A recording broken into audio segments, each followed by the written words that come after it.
Re, balnok. Bagay ka rin malinigon si motor mo doon sa luwas ay. Nagkukurukintab pa. Bastado mo man ako. Mataman. Bagong change oil pa nga ni iyan. Mura ako kaya si motor mo doon sa luwas ay.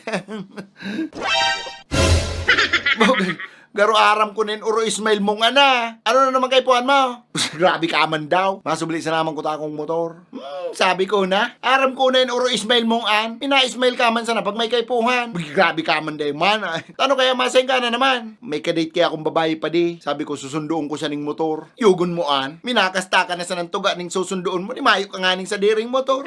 Kaya nga ni masubli akong motor sa imo. Iyon na kayo sinasabi ko. Mahiligong ka maghambog ning mga bagay na mayo ka man. Dali na, iniman daw minsan sa naman. Ibalik mo ni Atyan ha.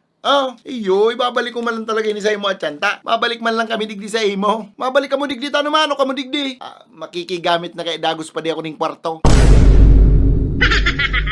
Nagsubli ka ng motor, tapos makikigamit ka pang kwarto? Ano yung hanip na yung package deal? Sige na pa dito, sayang ka ni. Nagtugot na pati mag-iba sa kuya. Kundi di ko man pwedeng darahon sa arong. Ay di magpapatantan na apartil ka mo. Kabarabarato kang 3 hours duman sa papatantan, di ka mo maka-check-in duman. May nga na akong kwarta pa di. Yan kaya masakit sa imo. Naghanap ka nguna ko taning trabaho, bago ka naghanap ng babaye. Sige na pa di, ni man daw, madalig sa naman kami. Arot mo.